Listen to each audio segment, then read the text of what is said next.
Tonight we're stepping into the real American frontier. Not the sanitized Hollywood version with noble gunslingers and heroic showdowns, but the brutal, unforgiving reality where death lurked around every corner. You might think you're tough enough to handle it, but trust me, there's a reason the average lifespan was only 35 years. If you're enjoying this journey through history, I'd really appreciate it if you could hit that like button or subscribe.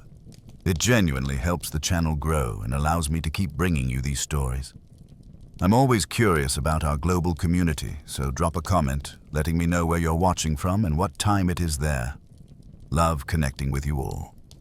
Now, settle in, maybe grab a warm drink, dim the lights, and let's travel back together to one of the most dangerous periods in American history. We're about to discover why you almost certainly wouldn't survive even a week in the untamed Wild West of the 1870s. Congratulations! You've just opened your eyes in the American Wild West, specifically the year 1875. The good news? You're about to experience one of the most legendary chapters of American history firsthand. The bad news? Your life expectancy just dropped by about 40 years, and the next few hours alone might kill you. Chapter 1. The brutal morning reality. The first assault on your senses happens before you're even fully conscious. The smell. Not the crisp, clean air you might imagine when thinking of the frontier, but a nauseating mixture of human waste, unwashed bodies, animal droppings, and rotting garbage that seems to coat the inside of your nostrils. This isn't an anomaly. This is everyday life in the Wild West. You see, personal hygiene wasn't just neglected on the frontier, it was considered a wasteful luxury. Most settlers bathed perhaps once a month if they were particularly fastidious. Many went entire seasons without a proper wash. Water was far too precious to waste on something as frivolous as cleaning your body when it was needed for drinking, cooking, and keeping livestock alive. The average person in the 1870s would have smelled so offensive by modern standards that you'd probably gag if you got within 5 feet of them. As you drag yourself from your bed, and I use that term loosely, you realize you're lying on what amounts to a cloth sack stuffed with straw or corn husks. This mattress is crawling with bed bugs, lice, and probably a few other parasites you don't even want to think about. These pests feast on you nightly, leaving your body covered in red, itchy welts that you've learned to ignore because there's absolutely nothing you can do about them. Every cabin, every boarding house, every hotel in the West has them. They're as much a part of frontier life as dust and hardship. Every single muscle in your body screams in protest as you move. This isn't the pleasant soreness from a good workout at the gym. This is the deep, grinding ache of a body being systematically destroyed by labor it was never designed to endure. Life in the 1870s frontier meant physical work from the moment the sun rose until well after it set. There were no weekends, no vacation days, no ergonomic office chairs or 8-hour work days. Your body was your only tool, and you used it until it broke down completely. Whether you were a farmer, a miner, a ranch hand, or a homesteader, your daily routine involved backbreaking labor that would hospitalize most modern people within hours. Imagine spending 14 hours plowing fields behind a mule, hauling buckets of water up from a well, chopping enough wood to keep a fire burning through a freezing night, or swinging a pickaxe in a mine shaft with barely enough room to stand. Now imagine doing that every single day, without exception for years on end. Is it any wonder that people who survived to their 30s were often permanently hunched, arthritic, and looked 20 years older than their actual age? Standing on the rough wooden floor, you immediately notice the temperature. If it's winter, your cabin might be below freezing inside. The fire you built the night before has burned down to cold ashes because fuel is too precious to keep burning overnight. Your breath creates clouds in the air, and the thin blanket you slept under provided almost no protection from the cold that seeped through every crack in the poorly constructed walls. If it's summer, you're already drenched in sweat despite the early hour, and you know it's only going to get worse as the day progresses. There's no escaping the weather in the Wild West. You endure it or you die. Speaking of clothing, look down at what you're wearing. Men typically owned maybe 2 sets of clothes, rough canvas or denim pants that chafed with every movement, and cotton shirts that were stiff with dried sweat and dirt. Women had it even worse, wearing multiple layers regardless of the temperature. Chemises, corsets that made breathing difficult, multiple petticoats, and long dresses that dragged through dirt, mud, and animal waste. Everything was scratchy, ill-fitting, uncomfortable, and rarely, if ever, washed. Those fancy, clean outfits you've seen in Western movies. Pure fantasy for 99% of the population. Most people wore the same clothes day after day until they literally fell apart. Your stomach rumbles painfully, reminding you that you need to eat.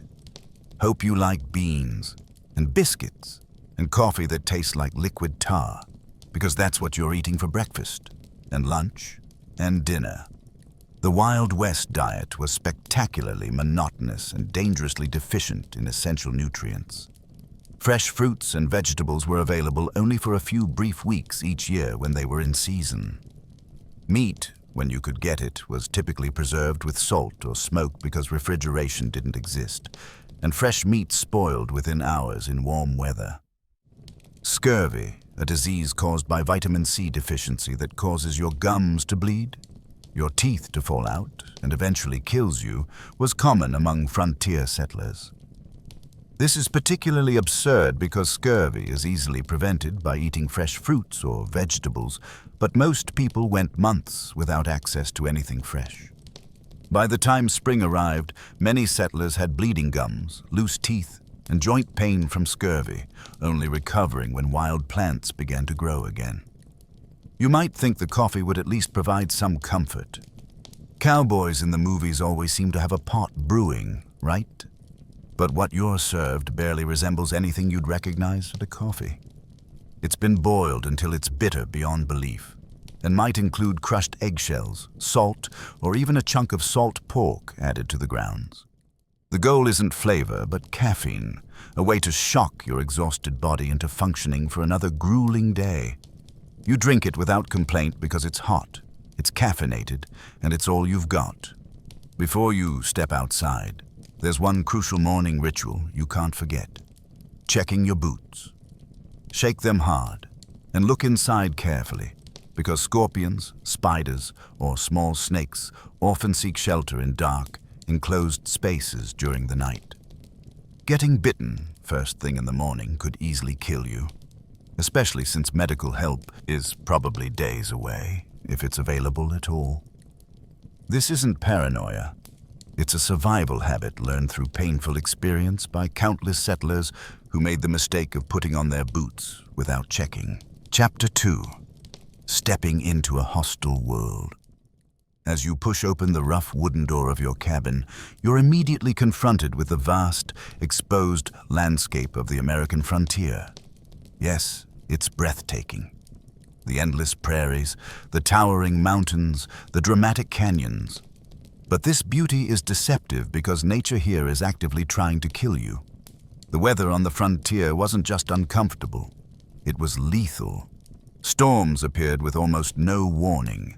A clear morning could transform into a deadly blizzard by afternoon, stranding travelers and leading to death by freezing.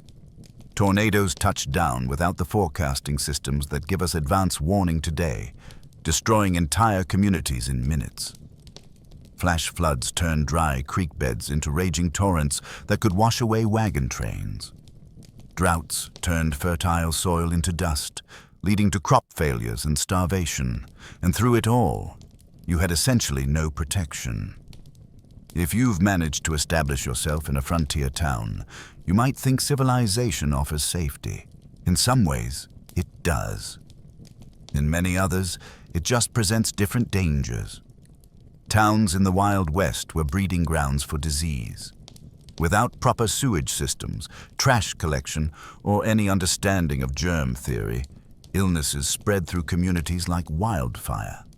Cholera, typhoid fever, smallpox, diphtheria, tuberculosis. These diseases could wipe out half a town's population in a matter of weeks. Let's say you decide to visit the nearby town today. As you approach, the first thing you notice is the complete lack of organization. Many Western towns grew haphazardly, with buildings constructed wherever it was convenient, with no planning or infrastructure. The streets aren't paved, but are instead dirt tracks that become sucking mud pits when it rains and choking dust bowls when it's dry. The smell intensifies as you enter town. Horse manure is absolutely everywhere.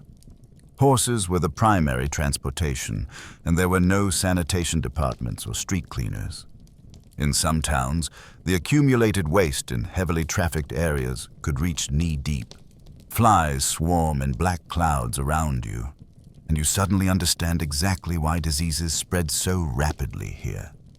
As you walk down the main street, you pass the saloon, probably the busiest and most important establishment in any frontier town. But forget everything Hollywood has taught you. Most saloons weren't glamorous establishments with swinging doors, beautiful women, and talented piano players. They were crude, often one-room buildings with rough plank bars and basic furniture. The liquor served wasn't fine whiskey aged in oak barrels. It was raw alcohol, sometimes literally poisonous, often mixed with tobacco juice, pepper, turpentine, or even gunpowder to give it extra kick and to disguise how cheaply it was made. A single drink from the wrong batch could blind you or kill you outright. The saloon also represents one of the deadliest aspects of frontier life: violence. These establishments were frequent sites of deadly confrontations, but not because of formal duels or dramatic showdowns. Most violence was impulsive, messy, and erupted over trivial matters in a heavily armed society where too much alcohol removed what little restraint people had. The romanticized gunfights of Western movies were extraordinarily rare. Real frontier violence was sudden, chaotic, and completely lacking in honor or fairness. A man might be joking with you one moment and shooting you in the back the next over a perceived insult or a gambling dispute. Speaking of being armed, you notice that almost everyone is carrying a weapon of some kind. But the reasons are more practical than you might expect. While personal protection was certainly a factor, weapons were primarily tools for hunting game, protecting livestock from predators, and signaling for help. The constant threat from bears, wolves, mountain lions, and venomous snakes made going unarmed incredibly foolish, especially when traveling even short distances. Here's something that might surprise you. Many frontier towns actually had strict gun control laws. Famous places like Dodge City, Kansas, and Tombstone, Arizona, required visitors to surrender their firearms when entering town limits. The famous gunfight at the OK Corral actually started because the Clanton gang refused to comply with Tombstone's weapons ordinance. Despite what countless movies have shown you, quick-draw duels in the middle of the street at high noon were almost entirely fictional. Most shootings were ambushes, happened during robberies, or were drunken accidents. The skilled gunslinger calmly facing off against an opponent is a Hollywood invention that bears almost no resemblance to reality. Chapter 3. Medical Horrors. As you continue walking, you pass the local doctor's office. Stop here for a moment because this is important. Medical care in the 1870s frontier would absolutely horrify you, and understanding this is crucial to grasping why so few people survived to old age. Most doctors on the frontier had little to no formal training. Many had simply apprenticed with another doctor for a few months or perhaps attended a medical college for a brief period. Their knowledge reflected medical science of the era, which was only just beginning to understand germ theory and was still decades away from antibiotics, proper sterilization, or effective anesthesia. Surgical procedures were performed with minimal or no anesthesia beyond whiskey, opium, or perhaps chloroform if the doctor was particularly well supplied. Imagine having a bullet removed from your leg, a limb amputated, or abdominal surgery while fully conscious, feeling every cut, every stitch, every saw stroke through bone. Patients were typically held down by several strong men while they screamed. Many died from the shock and trauma of the procedure itself. Sterilization was virtually unknown or inconsistently practiced. Doctors might wipe blood off their instruments between patients, but the concept of boiling tools or washing hands with antiseptic was foreign to most practitioners.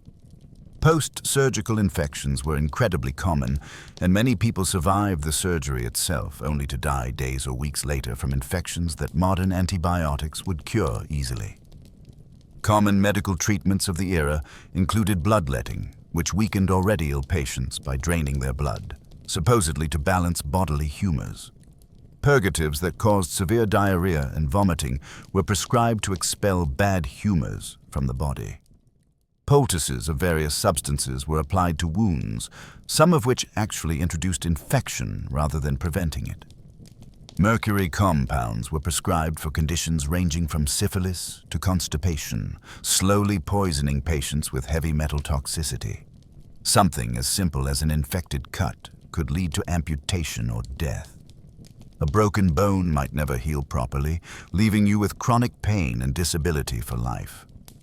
Dental problems were incredibly common and incredibly painful, with no real treatment available except extraction using crude tools and no anesthesia. Most people simply suffered with abscessed teeth until they fell out or the infection spread and killed them. For women, childbirth was one of the most dangerous experiences they would face. Maternal mortality rates on the frontier reached as high as 1 death for every 4 births in remote areas. Without prenatal care, many complications weren't identified until labor was already underway. Breech births, hemorrhaging, eclampsia, and infections killed countless women. Many women approached each pregnancy knowing it might be their last act on earth. Infant and child mortality was equally devastating. Approximately 1 in 4 children died before reaching adulthood, with the highest risk in the first 5 years of life. Diseases that we now prevent with routine vaccinations, measles, diphtheria, whooping cough, scarlet fever, routinely killed or permanently disabled young children. Accidents claimed many more, as child safety was a concept that simply didn't exist in an era where survival demanded that even young children work in dangerous conditions. Chapter 4. The Food Crisis. Your stomach growls again, pulling you away from these dark thoughts. It's time for lunch. You head to what passes for a restaurant in town, which is likely just an extension of someone's home where meals are served for a fee. The food placed in front of you is, once again, some combination of beans, salt pork, and overcooked vegetables if you're lucky. The meat is tough and gamey, and despite heavy salting or smoking for preservation, portions of it have probably started to spoil. You can't taste the difference because everything is so heavily seasoned with salt and pepper that subtler flavors are completely masked. Food safety standards don't exist, so dysentery and food poisoning are accepted risks of eating anything you didn't prepare yourself. Let's talk more about the frontier diet because it's one of those aspects of life that seems survivable until you really think about it. The human body needs a wide variety of nutrients to function properly. Proteins, carbohydrates, fats, vitamins, minerals, and trace elements. The frontier diet provided calories, often barely enough, but was severely deficient in almost everything else. Fresh fruits were available only in late summer and early fall when wild berries could be gathered, or if someone had managed to establish fruit trees, which took years to mature. Fresh vegetables were available only during the brief growing season, typically just a few months. The rest of the year, people survived on dried beans, preserved meat, and grain products. This meant going 6 to 8 months every year with essentially no vitamin C, minimal vitamin A, and deficient levels of many other essential nutrients. The effects of these deficiencies were widespread and debilitating. Scurvy has already been mentioned, but night blindness from vitamin A deficiency was common. Anemia from iron deficiency left people weak and exhausted. Rickets from vitamin D and calcium deficiency caused bone deformities in children. Pellagra from niacin deficiency caused skin lesions, diarrhea, and mental disturbances. All of these conditions were preventable with proper nutrition, but proper nutrition was simply unavailable most of the year. Food preservation was a constant challenge and an essential survival skill, particularly for women. When food was abundant, usually for just a few weeks in late summer and fall, women worked frantically to preserve as much as possible for the long winter and spring ahead. Meat was smoked over fires for days or packed in salt, both methods that dramatically altered the taste and texture. Vegetables were pickled in vinegar or fermented in brine. Fruits were dried in the sun, or, if sugar was available, made into preserves. Root vegetables like potatoes, turnips, and carrots were stored in root cellars, underground spaces that maintained relatively cool temperatures. These preservation efforts weren't optional activities or hobbies. They were absolutely essential survival work. A family that failed to preserve adequate food would face starvation during the winter months when nothing grew and game was scarce. This put enormous pressure on women who were responsible for most food preservation and whose success or failure could literally determine whether their families lived or died. Even properly preserved food had problems. Smoked and salted meat was edible but tough, salty to the point of being unpleasant and nutritionally depleted. Pickled vegetables lost most of their vitamin content. Dried fruits were better but required considerable sugar, which was expensive, or they molded quickly. Stored root vegetables often rotted or became infested with insects, despite best efforts. And speaking of insects, let's address something that frontier people simply accepted as inevitable. Their food was contaminated. Flour, beans, cornmeal, and other stored staples inevitably became infested with weevils and other insects. People sifted these out as best they could, but everyone consumed insect parts and excrement as a regular part of their diet. Stored food also attracted mice and rats, whose droppings contaminated the supplies. In an era before sealed packaging and modern pest control, this was simply unavoidable. You either ate contaminated food or you starved. Chapter 5. The Isolation and Psychological Toll. While you're eating your unappetizing meal, you overhear conversations around you, talk of recent events, but the news is weeks or even months old. Rumors about Indian conflicts that may or may not have happened. Stories about outlaws that grow more exaggerated with each retelling. Speculation about politics and events in the distant eastern cities that might as well be on another planet for all the connection they have to life here. This brings up another aspect of frontier life that's difficult for modern people to comprehend: the profound isolation. Communication with distant family or friends occurred at the speed of physical transportation. A letter took weeks or months to reach its recipient, if it arrived at all. News traveled slowly and was often distorted through multiple retellings by the time it reached remote areas. Major events might not become known until months after they occurred. This information vacuum created an intensely localized worldview. Events happening 1,000 miles away seemed abstract and irrelevant compared to immediate concerns. Whether it would rain, whether the crop would survive, whether the cattle were healthy, whether you could afford supplies.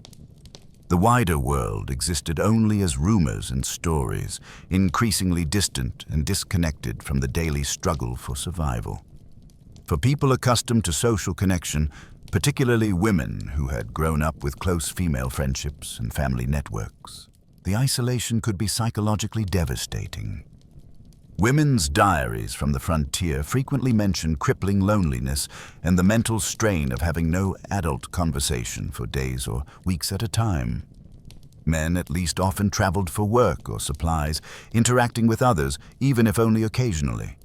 Women, especially those with young children, might remain on remote homesteads for months without seeing another adult beyond their husband. This isolation contributed to what contemporary accounts called prairie madness, a form of severe depression, anxiety, and occasionally psychosis triggered by the combination of isolation, constant work, and environmental hardships.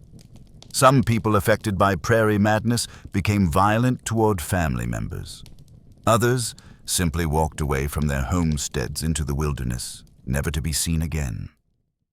Many committed suicide, unable to endure the psychological pressure of frontier life combined with constant isolation. Even in more established communities, social connections were limited by practical constraints. Visiting neighbors might require traveling several miles each way on foot or horseback, a significant undertaking when time was precious and work was never ending. Formal social gatherings were infrequent, typically centered around church services, seasonal celebrations, or community work events like barn raisings or harvest festivals. Chapter 6. The Violence. As afternoon wears on, you notice a commotion down the street. A fight has broken out, and it escalates rapidly. This is frontier violence, and it looks nothing like the movies. There's no honor, no dignity, no dramatic standoff. Two men are rolling in the dirt, punching, biting, gouging at eyes. Others join in. Someone pulls a knife. There's a gunshot, and a man falls. People scatter. It's over in seconds, leaving one man dead or dying in the street from a wound that modern medicine could easily treat, but that will almost certainly kill him here. This is reality. Violence in the Wild West was common, impulsive, and usually petty in origin, a perceived insult, a gambling dispute, an argument over a woman, jealousy over a mining claim, competition for resources. The reasons were often trivial, but in a heavily armed society with minimal law enforcement and a culture that emphasized personal honor and self-reliance, violence was often the first rather than last resort. The presence of alcohol dramatically increased violence. Whiskey and other spirits were consumed in enormous quantities on the frontier, far exceeding consumption rates in more settled areas. Men worked brutal hours in harsh conditions, and alcohol offered temporary escape from physical pain and psychological stress.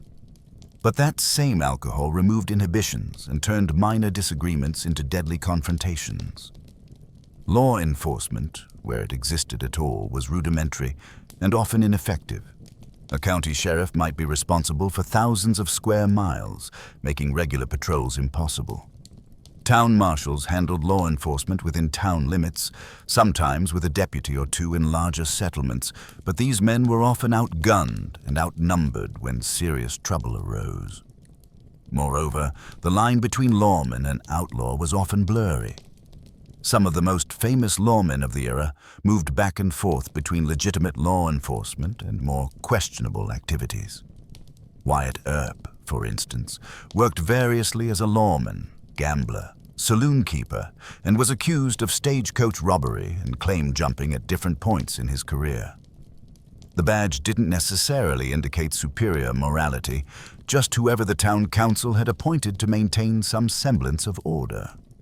In many remote areas, justice was handled through informal community action rather than formal legal processes. Vigilante groups formed to address perceived threats when official law enforcement was absent or ineffective. Sometimes these groups maintained basic order and prevented truly dangerous criminals from operating freely. Other times, they became vehicles for prejudice, personal vendettas, or mob violence. Lynchings were common on the frontier, and not just in the post-Civil War South that's usually associated with this horror. Frontier lynchings targeted suspected horse thieves, cattle rustlers, claim jumpers, and sometimes simply people who were different or unpopular. These executions happened without trials, without evidence beyond accusations, and without any real investigation of guilt or innocence. If a community decided you were guilty, you might find yourself hanging from a tree before sunset, regardless of actual guilt. Chapter 7. The Reality of Travel. The afternoon is fading, and you realize you need to make a decision. Do you stay in this town, with all its dangers and discomforts, or do you attempt to travel to another settlement, hoping for better opportunities or different circumstances. Let's say you decide to travel. This is where things get even more dangerous. Travel in the 1870s Wild West bore almost no resemblance to the romanticized depictions in film and literature. It was grueling, uncomfortable, and potentially lethal in ways both mundane and dramatic. If you own a horse, which is unlikely given the expense, the experience is still miserable. Saddles weren't designed for comfort, but for function. Hours in the saddle leave even experienced riders with blisters, chafing, and aching muscles. Your horse needs constant attention, water, food, and rest, and any injury to the animal could leave you stranded. A horse that goes lame or breaks a leg leaves you walking, probably dozens or hundreds of miles from anywhere, carrying whatever supplies you can manage. If you're traveling by wagon, the experience is even worse. Wagons had no suspension beyond the slight give in wooden wheels, meaning you felt every rock, rut, and hole in the trail. The constant jarring caused wagon sickness, similar to seasickness, leaving travelers nauseous and miserable. The pace was glacially slow, perhaps 10 to 15 miles per day if conditions were good. Roads, if they existed at all, were just dirt tracks carved by previous travelers. After rain, they became muddy quagmires where wagons sank axle deep and teams of horses or oxen struggled to pull them free. During dry periods, the dust was so thick you could barely breathe or see. Wagons frequently broke down, with wheels cracking, axles snapping, or other mechanical failures happening miles from the nearest settlement. Repairs required skills most modern people don't possess, and if you couldn't fix it yourself, your supplies and possessions might simply be abandoned where they sat. Now let's talk about the truly ambitious journeys, the overland migrations that define frontier mythology. The Oregon Trail, the California Trail, the Santa Fe Trail. These routes were sometimes called the nation's longest graveyards, and for good reason. The Oregon Trail alone stretched approximately 2,000 miles from Missouri to Oregon Territory. Of the estimated 400,000 people who attempted the journey between the 1840s and 1860s, approximately 1 in 10 died along the way. That's roughly 40,000 deaths across 2,000 miles, averaging about 10 to 15 deaths per mile. Think about that. A grave approximately every 350 feet for 2,000 miles. The trail was literally lined with makeshift crosses and stone markers, many without names, as families were forced to bury loved ones and continue immediately. Disease was the #1 killer on the overland trails. Cholera was particularly devastating, spreading rapidly through wagon trains as people drank from the same contaminated water sources. This horrible bacterial infection caused severe diarrhea and vomiting that drained the body of fluid so quickly that a person could be healthy at breakfast and dead by dinner. There was no effective treatment. People simply died, dozens at a time during outbreaks, and were buried in shallow graves beside the trail. Dysentery, typhoid fever, mountain fever, and other diseases claimed countless additional lives. Children were especially vulnerable, with many families losing multiple children during the journey.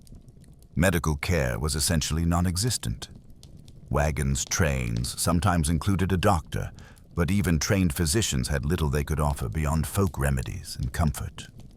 Crossing rivers presented another deadly challenge. Major rivers like the Platte, Snake, and Columbia had to be crossed, sometimes multiple times. Some crossing points had ferries, essentially rafts that could carry a wagon and team across for a fee. But many crossings required floating the wagon across like a makeshift boat, a process that frequently resulted in capsized wagons, drowned people and livestock, and destroyed supplies. Contrary to Hollywood depictions, attacks by Native Americans were relatively rare causes of death on the overland trails. Most indigenous tribes actually helped migrants, trading supplies, offering guidance, and assisting with river crossings in exchange for payment. The majority of violent deaths came from accidents, being crushed by wagon wheels, drowning, being kicked by draft animals, or accidentally shooting oneself or others with unfamiliar firearms. The psychological toll of these journeys was immense.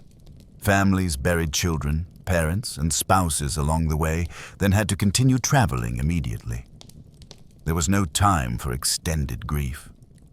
Every day of delay meant less chance of crossing the mountain passes before winter snows made them impassable. The Donner Party's fate, trapped by early snows in the Sierra Nevada and resorting to cannibalism to survive, haunted every wagon train that made the journey. Chapter 8.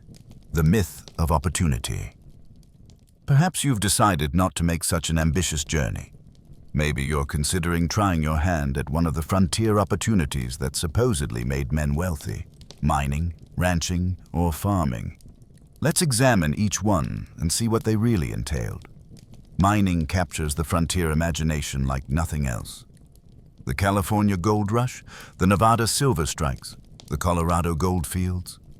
Tales of ordinary men finding nuggets the size of chicken eggs and becoming wealthy overnight drew hundreds of thousands westward. But what these stories don't mention are the brutal realities awaiting those who chased mineral dreams. First, you need to stake a claim. By the 1870s, the easiest and richest areas had been claimed years earlier. Finding promising unclaimed land was increasingly difficult. If you did find a spot, you needed to register your claim at the nearest government office and pay fees that could represent months of wages. Then the real work began. For placer mining, searching for loose gold in streams and rivers, you'd spend hours bent over in ice-cold mountain water, sifting through sediment with a pan or sluice box. Your hands would crack and bleed from constant exposure to water and rough materials. Your back would ache from the hunched position. And after all that effort, you'd be lucky to find a few tiny flakes of gold worth pennies. Hard rock mining, tunneling for veins of ore in the mountains, was exponentially more dangerous. Tunneling into unstable rock without modern safety equipment or engineering knowledge led to frequent cave-ins that crushed miners where they stood. Poorly ventilated shafts filled with toxic gases like carbon monoxide, odorless but deadly, suffocating miners who had no warning of danger. Blasting with black powder or dynamite to break through rock was incredibly hazardous, with premature detonations frequently costing miners fingers, hands, eyes, or lives. Even if you avoided immediate catastrophes, the long-term health effects were devastating. Miners constantly inhaled fine rock dust, leading to silicosis, a painful lung disease that slowly suffocated its victims over years.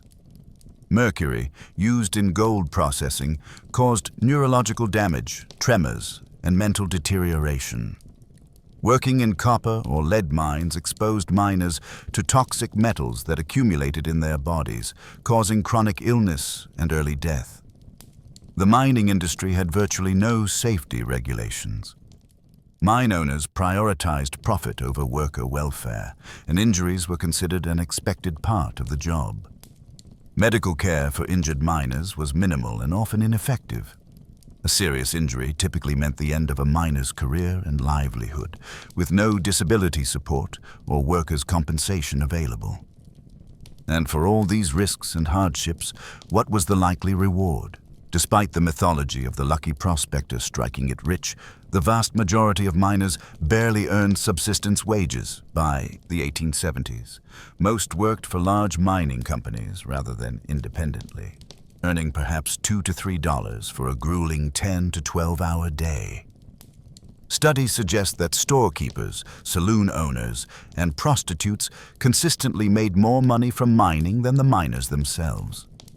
Maybe ranching seems more appealing. The cattle industry was indeed booming in the 1870s, with demand for beef in eastern cities creating opportunities. But starting a ranch required significant capital: land, livestock, equipment, buildings. Many aspiring ranchers went deeply into debt to purchase these necessities, betting everything on favorable weather and market conditions. Nature frequently had other plans. Droughts could wither grazing lands and dry up water sources, forcing ranchers to watch their cattle starve or sell at devastating losses. Harsh winters could kill entire herds, as happened in the Great Die-Up of 1886 to 1887, when up to 90% of cattle on northern ranges froze or starved during unusually severe weather. Diseases like Texas fever and anthrax could sweep through herds, wiping out a rancher's investment overnight with no effective treatments available. The iconic cattle drives, moving herds hundreds of miles to railroad shipping points, were not romantic adventures but grueling, dangerous undertakings. Cowboys, typically young men from poor backgrounds earning about $30 per month, worked 20-hour days during drives. River crossings could turn deadly if animals panicked. Stampedes, triggered by something as simple as a lightning strike, turned thousands of 1,500-pound animals into an unstoppable, destructive force. Cowboys caught in stampedes were often trampled to death. Perhaps farming seems safest.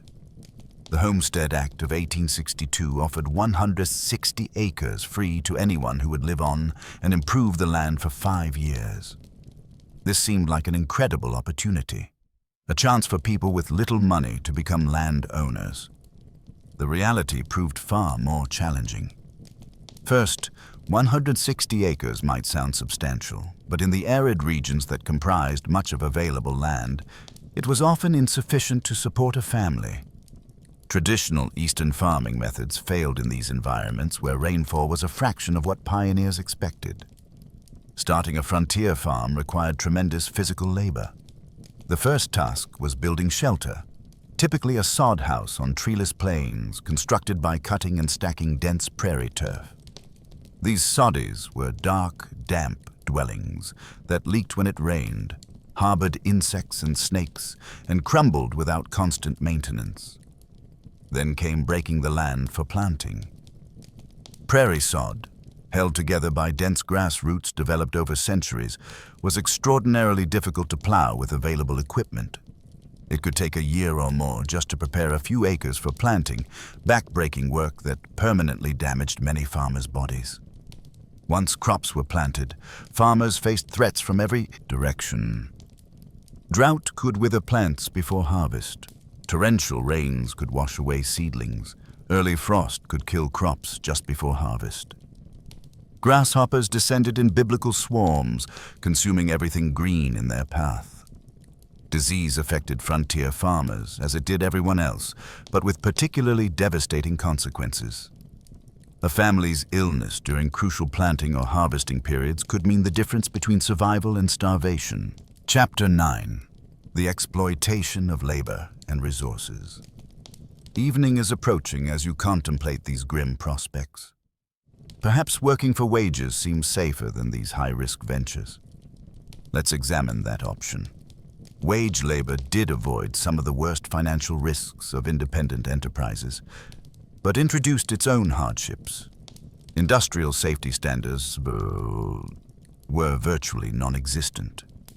Workers in frontier factories, mills, and workshops suffered horrific injuries from unguarded machinery. Construction workers built increasingly tall structures without harnesses or safety equipment, leading to frequent fatal falls. Railroad work was particularly dangerous. Track layers worked with minimal equipment under brutal conditions, suffering high rates of injury and death from accidents, heat stroke, and exhaustion. Chinese workers who built much of the transcontinental railroad were often assigned the most dangerous tasks, such as handling unstable explosives to blast through mountain passes, because their lives were valued less than those of white workers. Working hours were long by modern standards, typically 10 to 12 hours per day, 6 days per week. Pay was minimal, with most workers barely earning subsistence wages. Child labor was common, with children as young as 8 or 9 working alongside adults, often suffering higher injury rates due to their size and inexperience. Workers had essentially no legal protections. Employers could fire people without cause, reduce wages arbitrarily, or withhold pay entirely. Those who complained or attempted to organize for better conditions faced blacklisting, being marked as troublemakers whom no other employer would hire.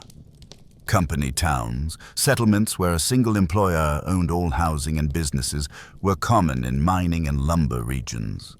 Workers in these communities paid inflated prices at company stores, lived in company housing, and sometimes were paid in scrip, company currency valid only at company-owned establishments. This created a form of debt bondage, where workers could never save enough to escape the system. Meanwhile, the environmental exploitation proceeded at a pace that would shock modern sensibilities. The frontier mentality viewed nature primarily as a resource to be conquered and exploited rather than preserved. Timber was cut without consideration for regeneration. Game was hunted to near extinction in many regions. Streams were diverted, polluted, or destroyed for mining operations with no thought for consequences. The near extinction of the American bison stands as perhaps the starkest example. In the 1700s, an estimated 30–60 million bison roamed North America. By 1884, fewer than 1,000 remained. This devastation wasn't simply market hunting for food or hides. It was deliberate policy, encouraged by the U.S. government as a way to deprive Plains Indian tribes of their primary resource, forcing them onto reservations. Chapter 10. The Indigenous Catastrophe. This brings us to one of the darkest aspects of the Wild West that Hollywood has consistently misrepresented: the systematic destruction of Native American nations. While Hollywood portrayed indigenous peoples as savage obstacles to progress, the reality was that westward expansion represented genocide for the original inhabitants of these lands. For Native American nations across the West, the expansion of white settlement represented a complete apocalypse. Not just physical displacement, but the collapse of economic systems, spiritual practices, and cultural identities tied to specific landscapes and resources.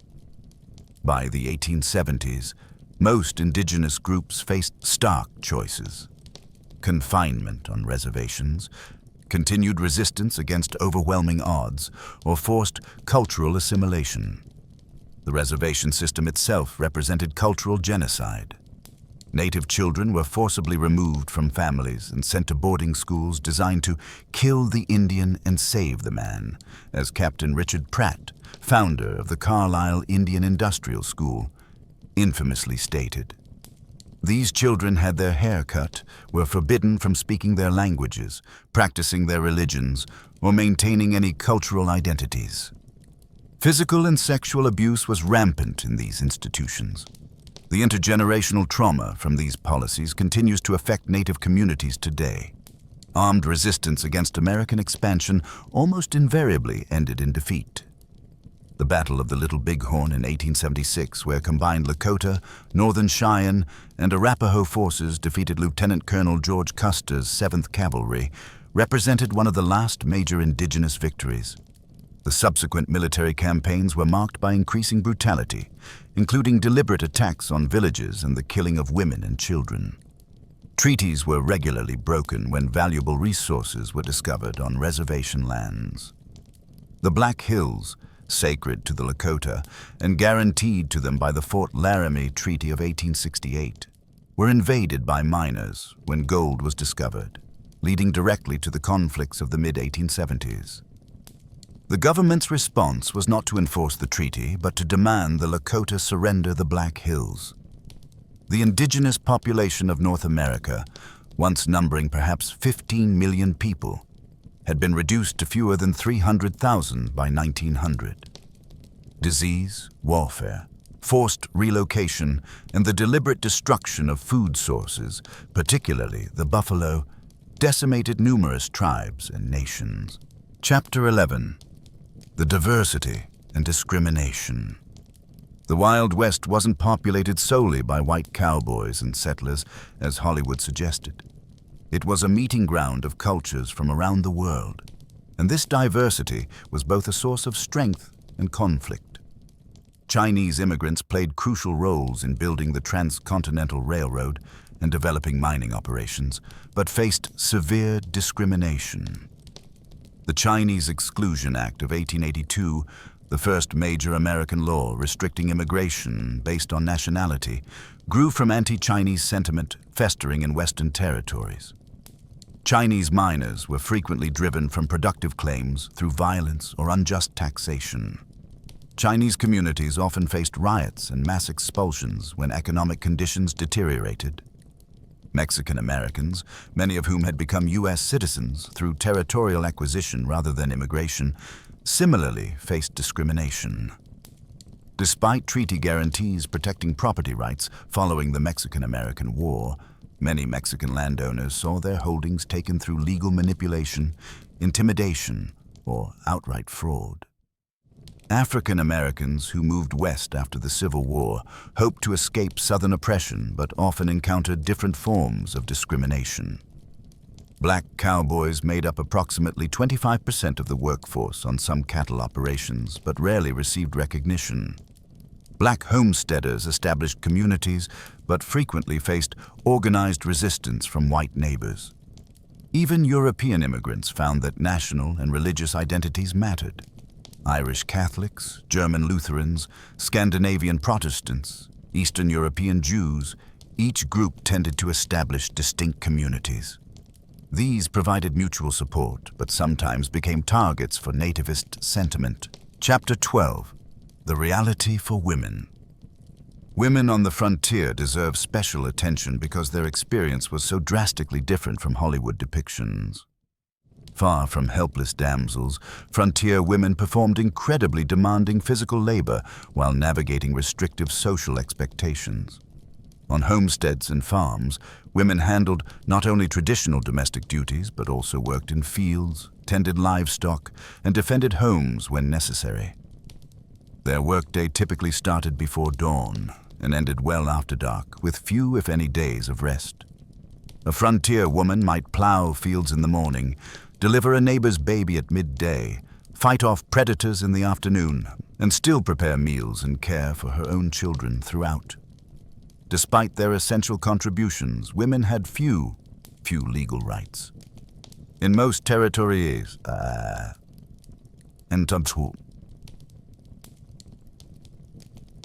they couldn't vote, own property independently if married, or have custody of children in the event of divorce. Domestic violence was considered a private matter with little legal recourse available. For unmarried women, options were severely limited. Teaching was one of the few respectable professions, though female teachers were paid significantly less than male counterparts, and often expected to resign upon marriage. Then there were prostitutes who worked in frontier brothels and saloons. While later mythology romanticized these women, the reality was typically grim. Many entered the profession out of economic desperation after being widowed or abandoned. Physical abuse, drug addiction, and venereal disease were common hazards. Even those who earned substantial money found themselves socially ostracized and unable to transition to more respectable positions. Some women did find greater freedom on the frontier than back east. The shortage of women in Western territories gave them more options and sometimes better treatment. A few territories like Wyoming and Utah granted women voting rights decades before the 19th Amendment, recognizing their essential contributions. Chapter 13. Entertainment and Social Life. As darkness falls on your final day in the Wild West, you might wonder about entertainment and social life. After exhausting work days, most people had little energy for complex activities. Conversation around the fire, storytelling, or simple card games were common evening pastimes. Music was popular when instruments and skilled players were available, with fiddles, harmonicas, and guitars providing accompaniment for social dances. Reading material was precious and often shared among entire communities. A single book might be read aloud to gatherings of neighbors or passed from family to family until it fell apart. Organized sports existed in simpler forms. Baseball was gaining popularity, played with minimal equipment on makeshift fields. Horse racing, wrestling, and shooting competitions provided entertainment and opportunities to demonstrate valuable skills. Holidays and community celebrations took on great importance as rare opportunities for socializing. 4th of July celebrations might draw people from miles around. Harvest festivals marked successful completion of the year's most critical work. Religious holidays provided both spiritual meaning and welcome breaks from routine. Churches played crucial roles beyond spiritual functions. They served as social hubs, educational centers, and mutual aid societies. Even those with limited religious conviction often participated for community connection. Chapter 14. The Transformation. As you prepare to sleep on your final night in the Wild West, you notice changes happening around you. The rough frontier settlement is slowly transforming. This transition was happening across the West during the 1870s and 1880s. The arrival of railroads dramatically accelerated change. The Transcontinental Railroad, completed in 1869, reduced cross-country travel from months to days. Branch lines penetrated previously isolated regions, connecting them to national markets and supply chains. These transportation connections allowed large-scale extraction of Western resources for Eastern factories and enabled mass-produced Eastern goods to flood Western markets. Independent miners couldn't compete with large corporations bringing industrial methods and capital. Family farms struggled against agricultural enterprises operating on vast acreage. Corporate interests increasingly dominated political as well as economic structures. Railroad companies, mining conglomerates, timber interests, and large landholders exercised enormous influence over territorial and state governments. Water rights, mineral claims, and grazing access were allocated through processes that favored those with financial and political power. The rough mining camp or cattle town gradually acquired institutions signaling permanence: banks, schools, churches, newspapers, theaters. Streets were surveyed and sometimes paved. Wooden structures were replaced with brick and stone. Local governments enacted ordinances regulating behavior that had previously gone ungoverned. For many attracted to the frontier precisely because of its freedom from Eastern constraints, these changes represented unwelcome domestication. Some continually moved westward seeking new frontiers. Others struggled to adapt to increasing regulation and social expectations. Chapter 15. The Gap Between Myth and Reality. As sleep approaches, you contemplate the enormous gap between frontier reality and the mythology that would later emerge. Why did Americans become so fascinated with a romanticized version of this brutal period?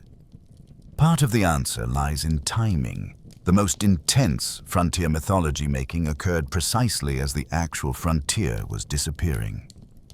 Buffalo Bill Cody's Wild West shows began in the 1880s, featuring staged reenactments for Eastern audiences even as railroads and formal governance were integrating Western regions into mainstream society. Dime novels, popularizing exaggerated tales of Western heroes, originated in Eastern publishing houses, written by authors who rarely had first-hand frontier experience. These formulaic stories emphasized action, clear moral distinctions, and a vision of the West as testing ground for American virtues. Later, Hollywood westerns further refined these mythological elements, creating iconic images that bore little resemblance to historical reality. These films served psychological and cultural functions beyond entertainment. They offered reassuring narratives about American identity during periods of rapid change. They suggested American character had been forged in frontier conditions, producing exceptional qualities. They implied American expansion had been not just inevitable, but morally justified. What these myths obscured was complex, morally ambiguous reality. Genocide of indigenous peoples, exploitation of immigrant labor, environmental devastation, corporate manipulation of political systems, and deeply divided communities struggling with fundamental questions about identity and governance.